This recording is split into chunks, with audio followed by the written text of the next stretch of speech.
Kita lanjutkan ke program kita. Kemarin kita sudah bahas soal bahwa tujuan dari keseluruhan program atau kelas di PCI adalah agar orang atau masyarakat itu lebih dominan, lebih dominan uh, lebih dominan uh, konteks aku sejati atau bahkan kalau lebih laki ya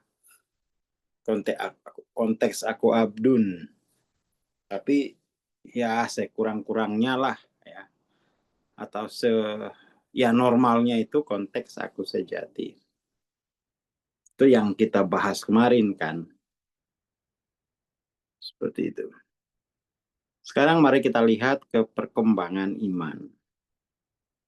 Kapasitas psikologis individu untuk pengembangan iman itu dimulai dengan ketergantungan masa kanak-kanak pada pengasuhan yang andal, di mana pengasuhan diberikan sesuai tingkat toleransi bayi atau anak.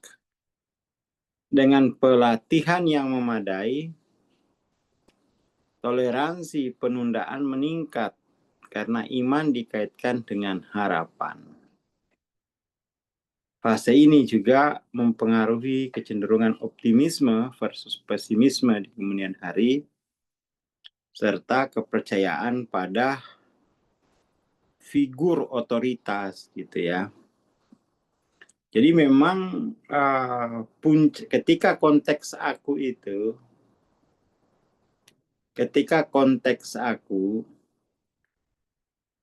D3 gitu kan, aku adalah objek. Aku objek. Memang di sini seluruh pemahaman mengenai Tuhan atau guru itu nanti jatuhnya ke relasi kuasa gitu ya, relasi subordinat gitu. Subordinat. Ya, seperti ini gitu. Akhirnya terjadi figur otoritas. Figur otoritas. Bukan pembebasan aku dari konteks aku D3 gitu ya. Makanya ini kita menjadi perhatian penting bahwa agama dalam konteks spiritualitasnya itu dalam rangka untuk pembebasan aku.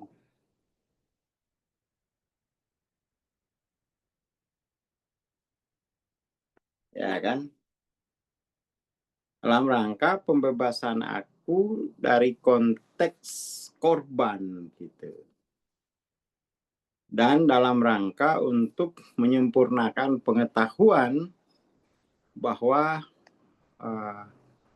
orang itu hanya bersifat objektif ya.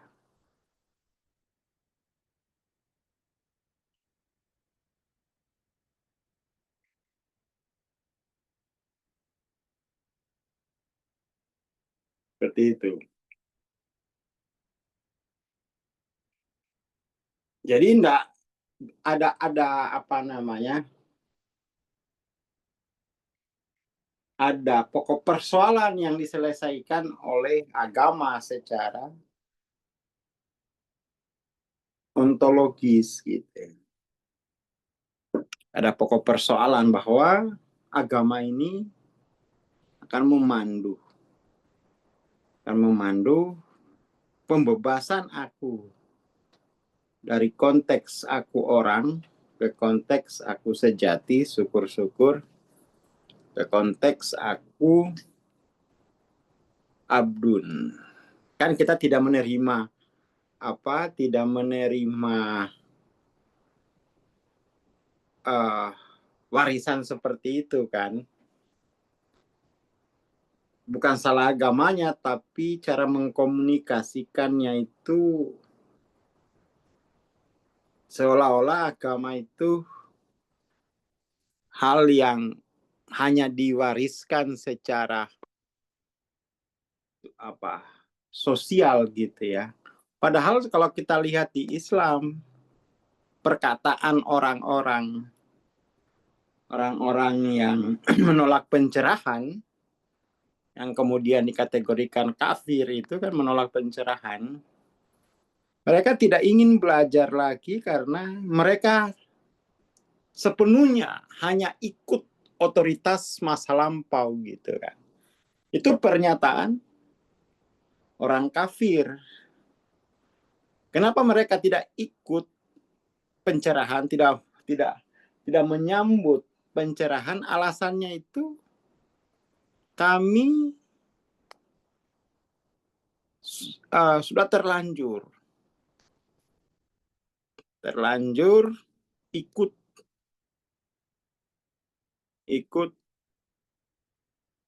pihak otoritas di masa lalu gitu.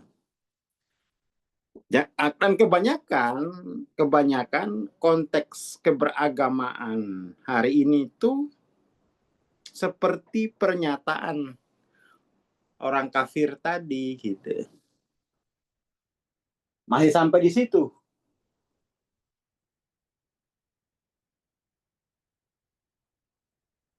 Ya kan?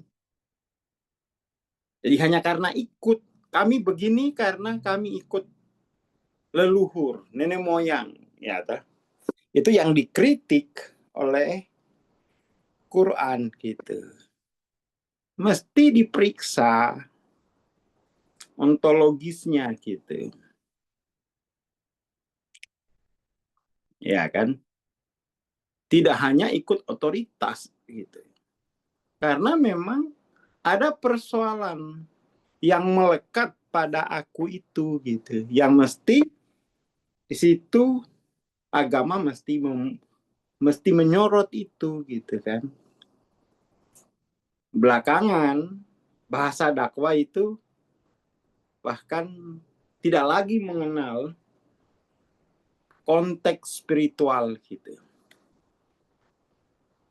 Sepenuhnya hanya mengenal bahwa ini adalah suatu kelompok sosial. Kemudian dia semakin ke sini makin bersifat politis, suatu institusi kuasa sosial gitu kan. Seperti itu, hanya sekedar kuasa sosial dengan jargon bahwa di kelompok kamilah Tuhan itu bersemayam gitu. Di kelompok lain Tuhan itu tidak hadir kan gitu. Oke. Dan memang hari-hari ini itu agama mendapat sorotan yang sangat tajam, sorotan yang sangat serius, baik dari yang bersifat otokritik dari dalam maupun dari luar gitu ya. Karena institusi agama ini sepertinya keras kepala, dia tidak mengubah metodologinya gitu kan. Tidak mengubah. Padahal penderitaan masyarakat itu sudah multidimensi seperti itu. Jadi mesti ada amalia itu kan untuk menjawab persoalan gitu ya. Persoalan. Jadi amalia itu mesti disertai dengan ilmiahnya. Kenapa mesti ini gitu. Memang ikut saja. Yang tahu itu bagus. Tapi kemudian tuh tantangan kehidupan hari ini tuh tidak bisa diselesaikan dengan hanya ikut gitu. Saya ikut karena banyak yang ikut misalnya. Saya ikut karena nenek moyang saya juga sudah ikut. Itu persis sama dengan jawaban orang kafir. Seperti itu.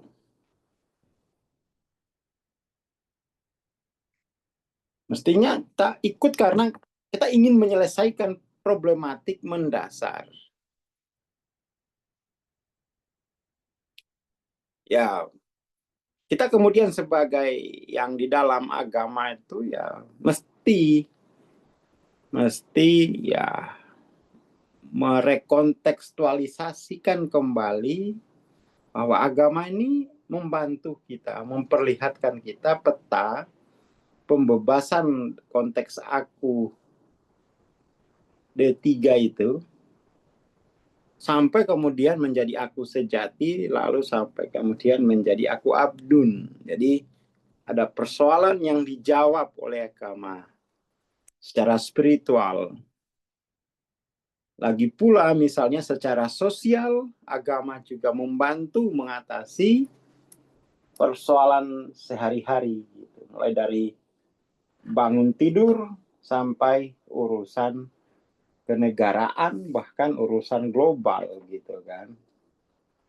Seperti itu. Mestinya diterangkan seperti itu. Jadi agama itu adalah rumah ilmu pengetahuan, baik pengetahuan yang bersifat spiritual maupun pengetahuan yang bersifat sosial gitu. Dan pada mulanya agama seperti itu.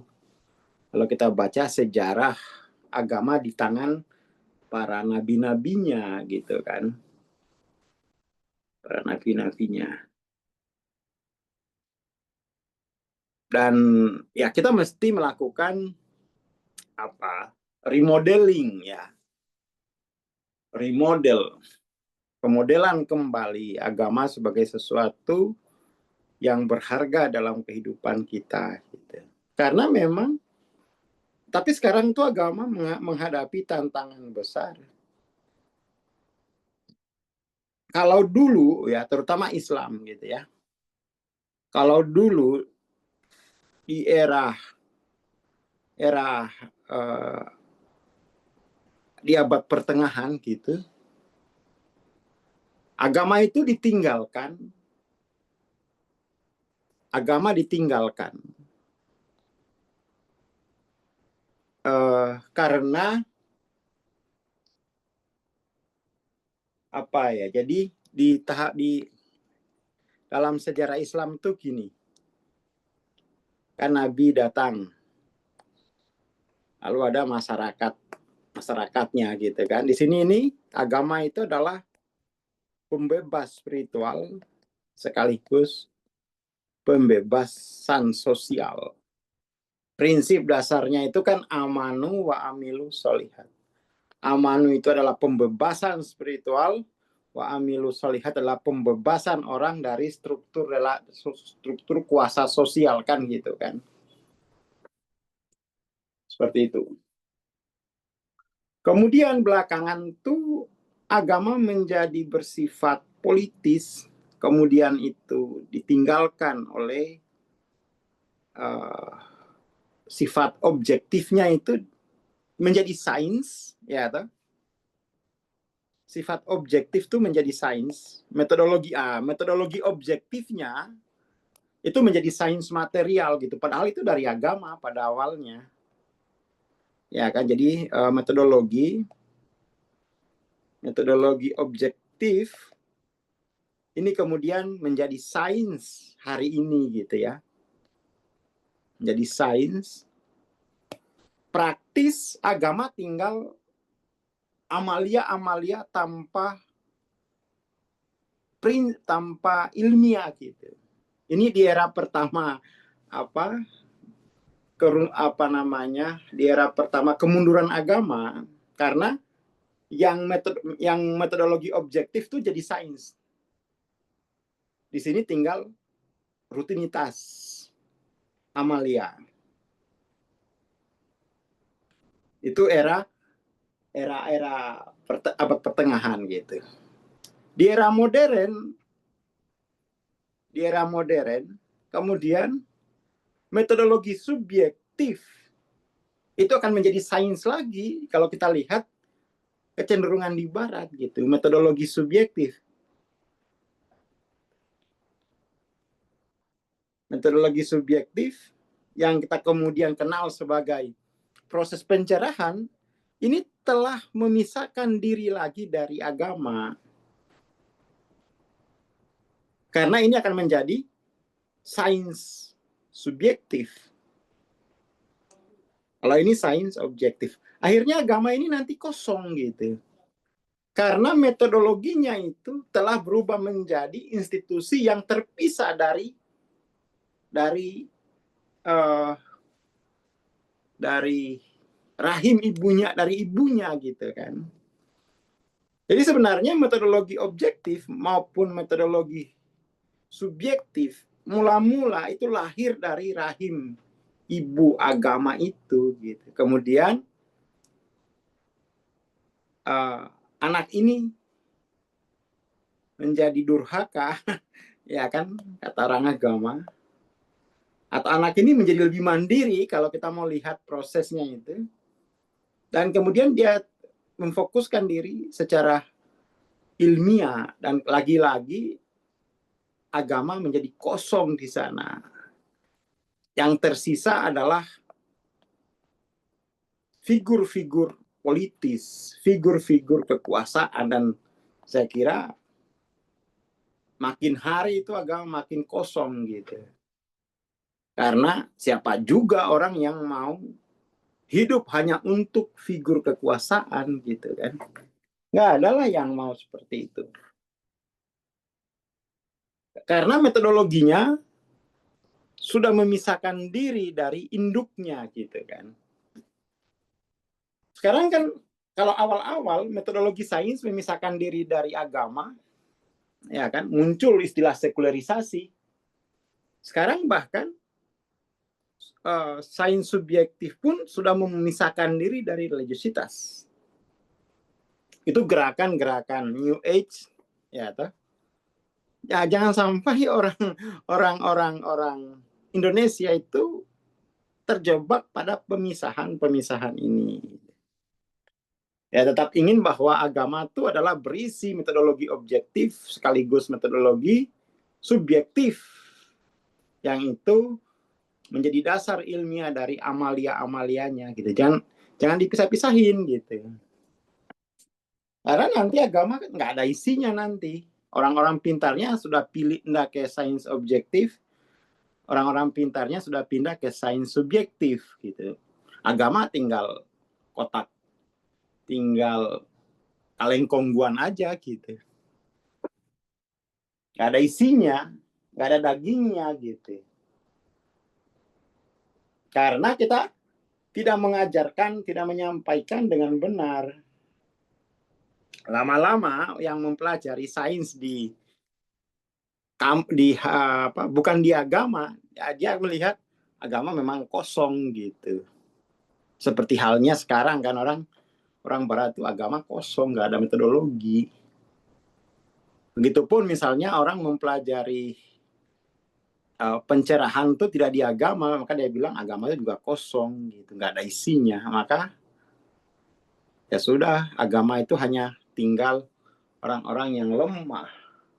Nanti dia bilang akan kena ayat sebagaimana yang disindir oleh Quran itu sebagai perkataan orang kafir, bahwa kami begini karena ya memang begini dulu nenek moyang kami gitu. Dan itu enggak jangan sampai terjadi lah ya. Jangan sampai terjadi seperti itu. Jadi mesti agama ini adalah suatu metodologi gitu, yang bersifat objektif maupun yang bersifat subjektif gitu. Sekarang mari kita lihat gitu, apa maksudnya objektif? Objektif itu apa gitu? Kadang-kadang itu juga anak-anak kampus S2, apa maksudnya objektif gitu? Ya metodologi ilmiah, iya. Tapi objektif itu maksudnya apa? Subjektif itu maksudnya apa gitu? Objektif artinya suatu sikap metodologis bahwa objek itu bersifat independen. Objek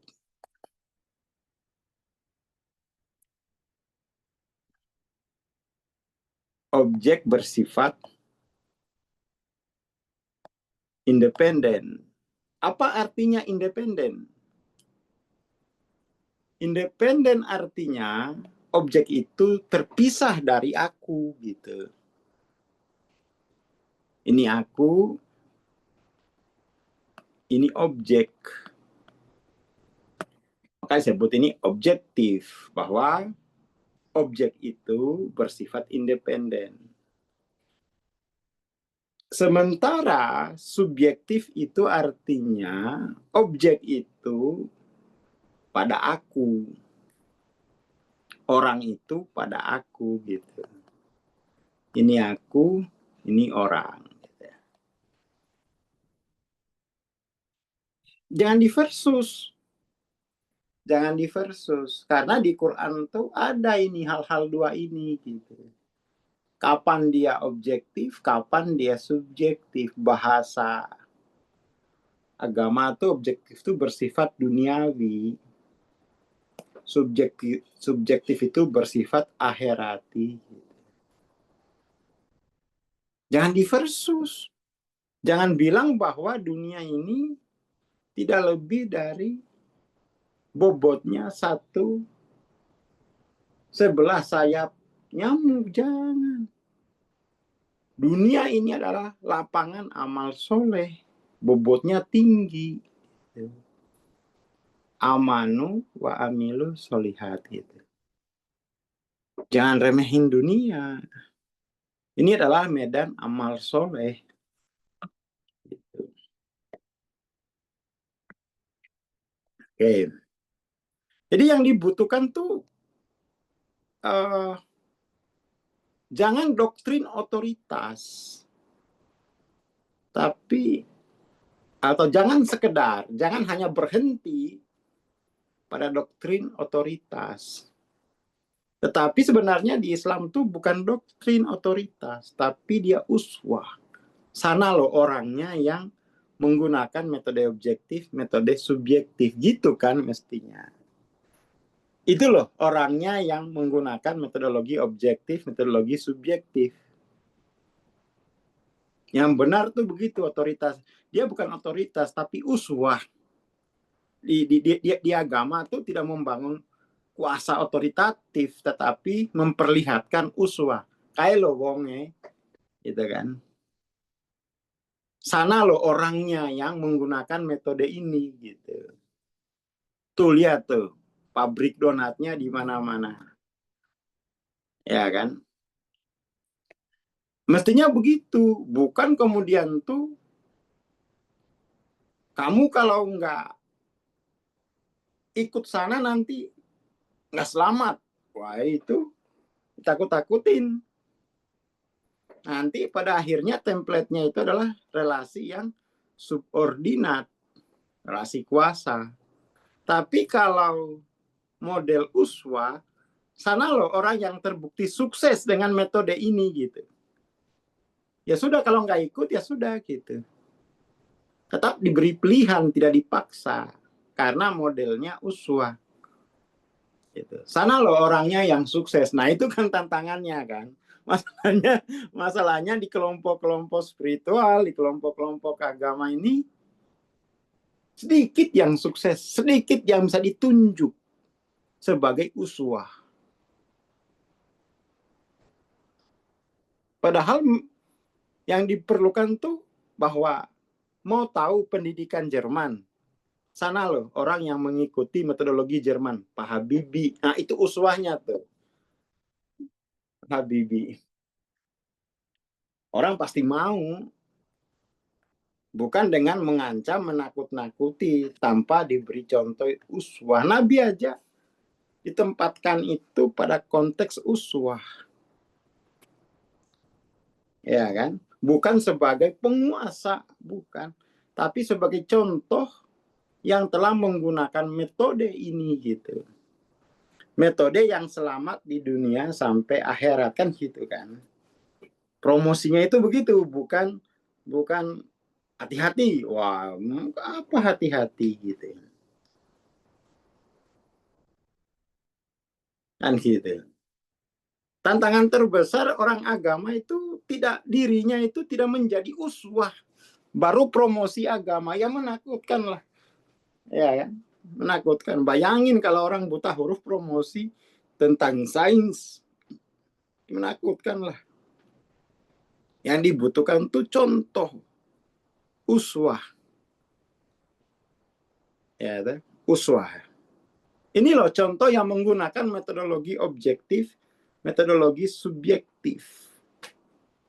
Ikut contoh itu gitu. Jangan berbeda dari contoh itu gitu. Jadi ada namanya transformasional by choice gitu kan. Agama itu kan transformasional, sifatnya itu by choice. La ikraha fiddin. Tidak mungkin ada transformasi itu melalui paksaan.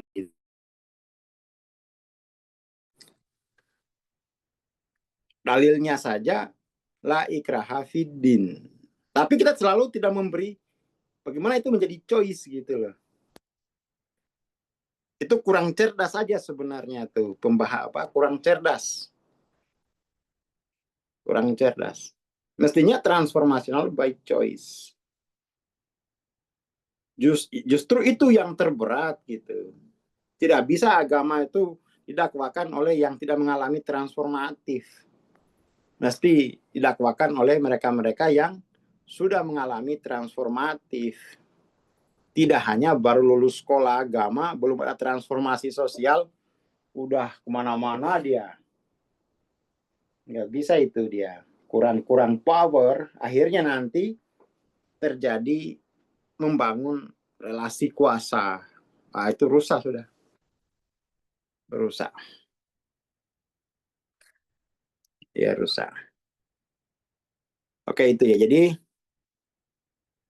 objektif itu artinya, objek itu bersifat independen. Subjektif itu artinya, objek itu pada aku.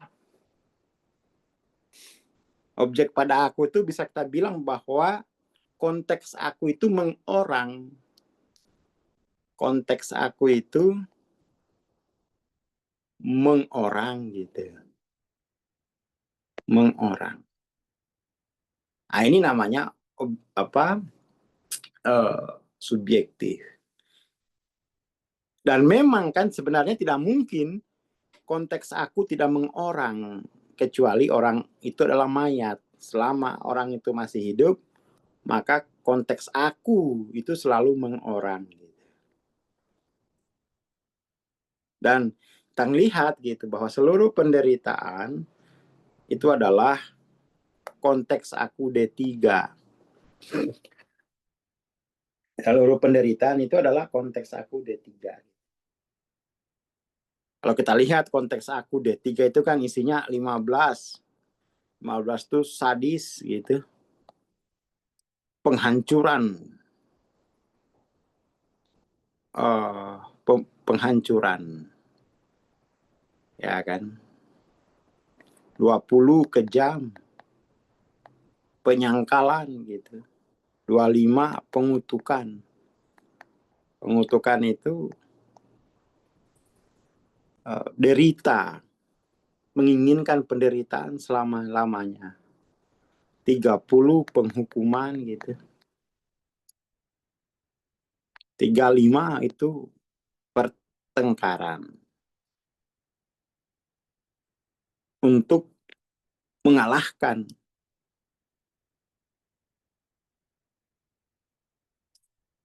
40 itu mati. Mati rasa sudah. Pure zombie. 45 mati hubungan.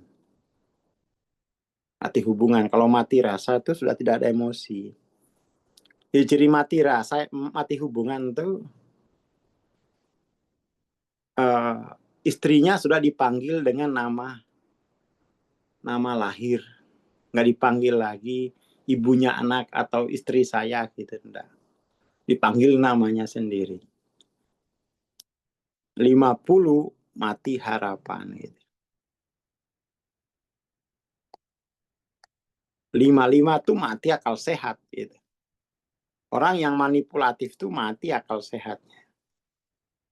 Bodoh nanti ya. 60 itu ketidakmampuan.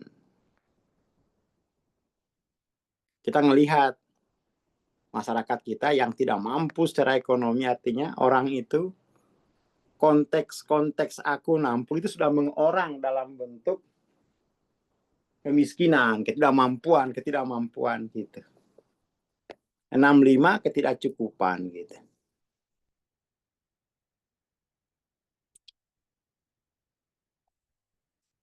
Kemudian 70 ketidakstabilan dia. 70 itu. Ketidakstabilan. Berubah-ubah. 75 itu kehilangan semangat. Dan masyarakat kita itu 60% di level 60 65 ketidakmampuan, ketidakcukupan gitu kan. Jadi 60% masyarakat kita hidup di bawah garis kemiskinan. Artinya orang itu secara kolektif masyarakat Indonesia sebanyak 60%, artinya 170 juta lebih. Itu belum selesai karma konteks aku D3. Dan negara itu sudah habis mengeruk tanah, laut, hutan, gunung. Sudah habis. Belum selesai juga ketidakmampuan itu. Gitu. Karena hanya diselesaikan secara objektif.